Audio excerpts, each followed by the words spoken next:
Well, welcome to Real Talk again. We're back. I'm here every day. So we had a good idea today. Well, you had a good idea. Oh. What if we started a series about storytelling? And Within Real Talk? Yeah. Right, and like how do we go about storytelling? So this is Yeah. going to be part 1 of how to tell a story. And I think today we're going to talk about the beginning. The beginning. Where do you start? How do you start? Starting with, who said that? The start is always the hardest part. I don't know. I don't know what movie it's from, but I remember someone in some movie, they look at the blank page and they go, "This is the hardest part." It was super cliche, just goofy. Anyway. But, well, you know. So I guess like what we're talking about is maybe you were struck with an idea or something, or you're like, yeah, that would be a fun story to tell. Right. And then you're like, okay, now where do you begin putting it on paper? Now what? So where do you start when it comes to writing a story? Yeah, I'm glad we're doing it, and I'm glad we're posing it as like, how do we do it? Because I don't think, as far as like where to start with a story, I don't think there's any really universal place to start. I think it happens kind of differently for everybody. I mean, there's maybe a universal place. There's to like start, tips, I think, but if there is, we don't know. Yeah, I don't know. So, if there is a right way to do something, I don't know. Boy, we're ignorant. We don't know. I don't know. Stories usually come to me like the ending first. So like you see the final like victory moment, or do you see it like Sometimes, the ending, like climax, or somewhere like ending in, I returned home happy?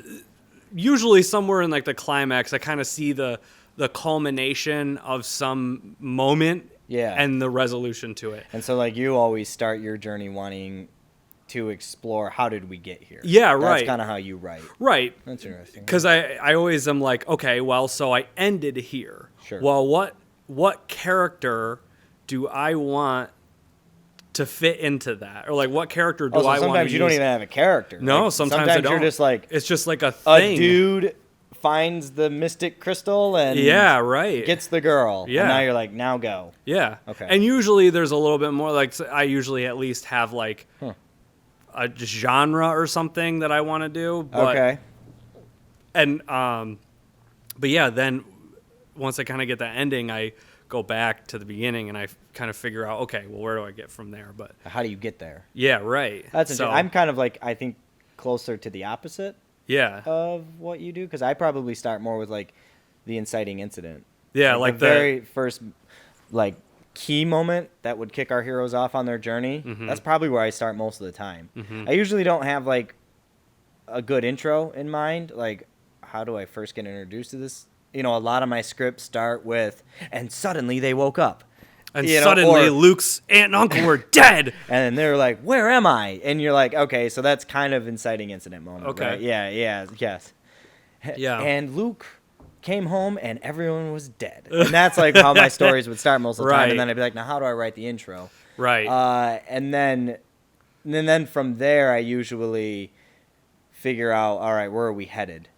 And I probably very quickly, like the second part I get to when writing or figuring out a story is the second thing I probably focus on is the ending.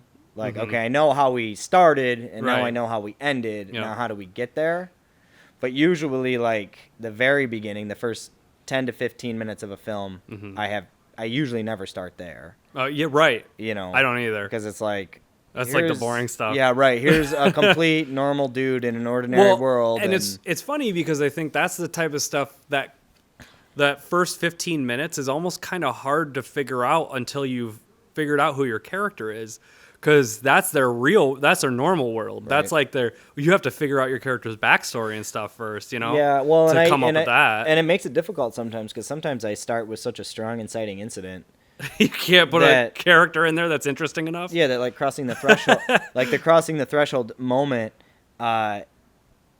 it's like so, like, not miraculous, but spectacular. Sure. That it's like, boy, this is a really interesting person. Right, yeah. You know, and you're like, maybe this should be the midpoint of the film. Yeah. You know, you're like, I don't know. So, yeah, sometimes it can get difficult doing that, or starting that way. But I usually find I have that's usually where I'm gravitated towards, is the inciting incident. Well, and it's, I think it's different for everybody. And I think that's kind of like the initial spark of like, ooh, that's a cool idea. I wonder if anyone ever starts with like the B plot, Like the side character. yeah, like where they're just like, so I have this idea for an interesting sidekick.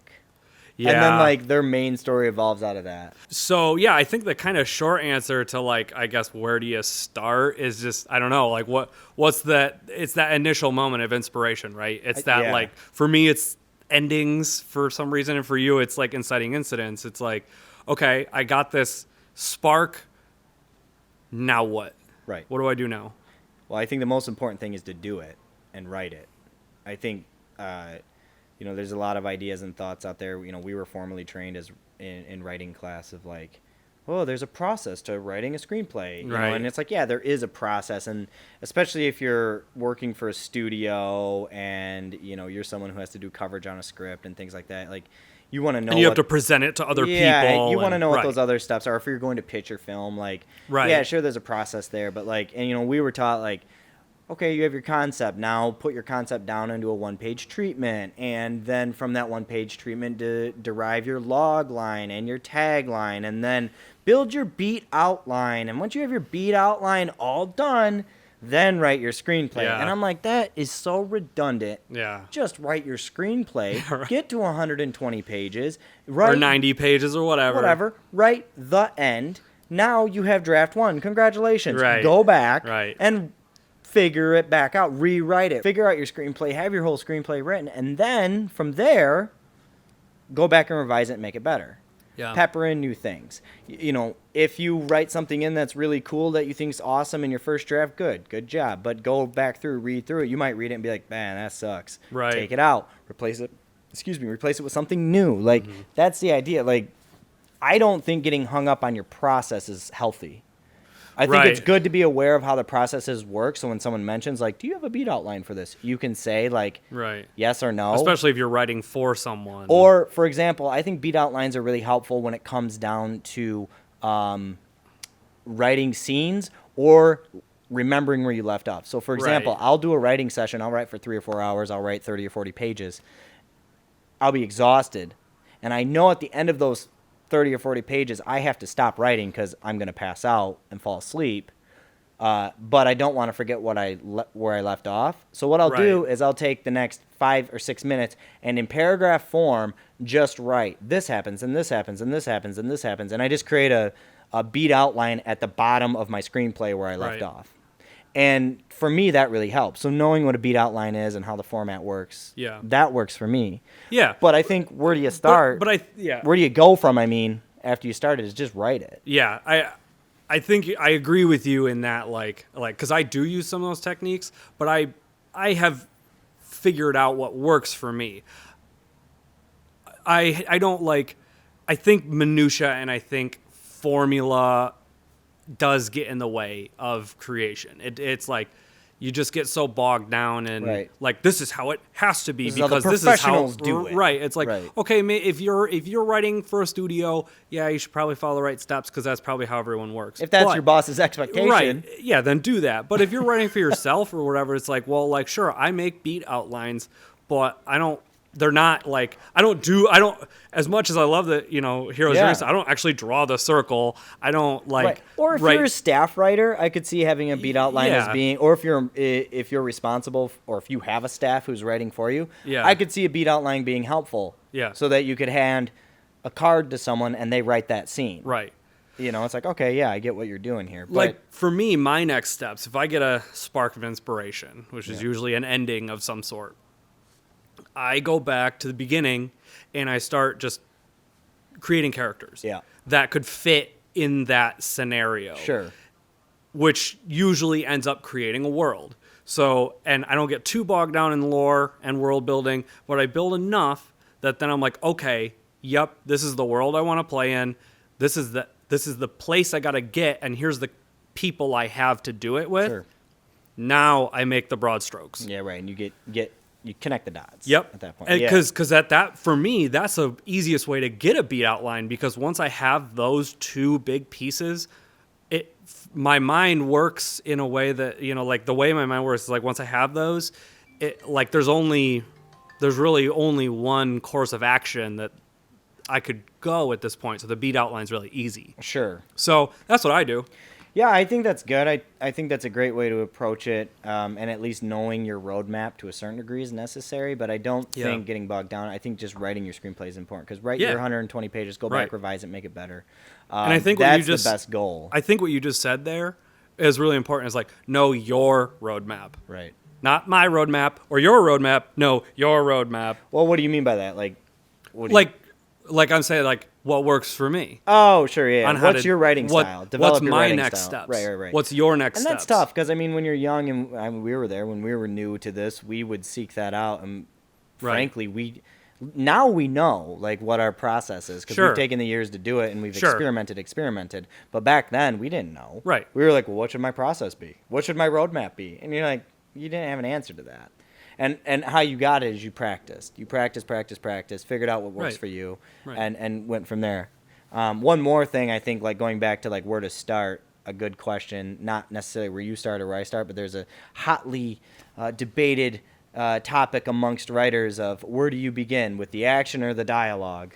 And and I always think that's kind of an interesting conversation to see, because like for me, it's not either or. And I think most writers, it's not either or. Yeah, I would think it.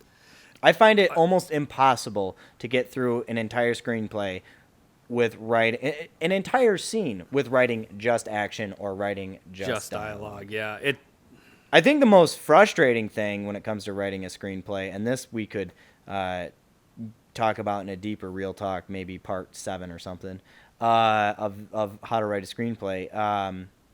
Is writing an action sequence.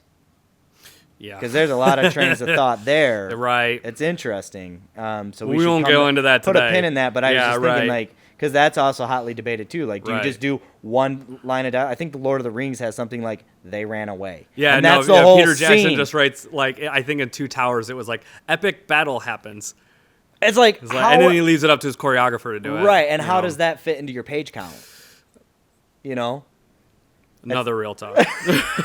But anyway, so so I mean, do you start with the dialogue? Do you start with the action? I don't really put any weight to either or, just whatever happens. Yeah. Typically, when I've like beat outlined it, typically I kind of know some of the conversations and some of the action that's going to go into it. Sure. But if I get inspirations heavy on one or the other, I've gotten both, so I don't. I'll get into a scene, and if I'm writing the action, I'll write the action, and if there's a moment for dialogue that I think's important, I'll put it in there. Or if it's a scene or a moment of conversation between characters, I'll just write the dialogue, and if I see a moment to pepper in some action, I'll do it. But I don't get bogged down on being like, I have to write it all at once and then go back through and put dialogue through. I'll say this: I used to, way back in the day when I first started writing, I used to always heavy start with dialogue. Why did you stop doing that? Because it always wrote me into a corner. Oh, okay. It always ended up being bad or sounded really pretentious. Sure. Or I kept trying to do like these clever little like I don't know, gotcha. I was like really into Quentin Tarantino then. If I was Tarantino, what would he do? No, dude, that's how I wrote. Yeah. So I eventually I got my own style, and I quickly realized like, hey, writing only dialogue first doesn't work for me. For you. Yeah, and I kind of feel the same way on that. Like, writing one... And again, it goes back to the rules. It's like, I guess maybe I'm just a rule breaker, but like... I'm just a rebel. You're just a bad boy. Yeah. Gross. No, but I do. I just like... It's like, don't tell me how I'm supposed to do something. I'll just do what feels right. Right. The most important thing is getting it done. So it doesn't matter... how you do it, that's the most valuable thing I think people should pull from what we're talking about here is like, just get it done. Yeah. And then go back through and worry about it. Get notes if you want notes. You know what? If you don't want to get notes from people, that's fine too. Yeah, don't. Like, I don't care. Yeah. Just do what you need to do to be a creative, and don't let those things, what you have to do, or what everyone does, or what the experts say, or what the professionals do, don't let that get in your way. Because it does. It gets in people's way, especially when we're young and we don't know how it actually works in the real world. Right. It's like, so it's just like, just go with your own flow. Yeah. Be your own person kind of thing, and finish your screenplay that way. So anyway, that was kind of fun. Writing a story part 1. So there'll be a part 2, I'm assuming. I think there will be many parts to this. I think it'll be cool. We get a little bit deeper and deeper. So I think if you guys are interested in continuing the journey about writing a story into a screenplay format, subscribe to the channel because we're going to be posting more content like this soon. And we do post more content like this every single day. And if there's anyone out there who you think might benefit from this, share this video with them and leave a comment down below if you want to share your opinions on where to begin with the story. So until next time, we'll see you later. See ya.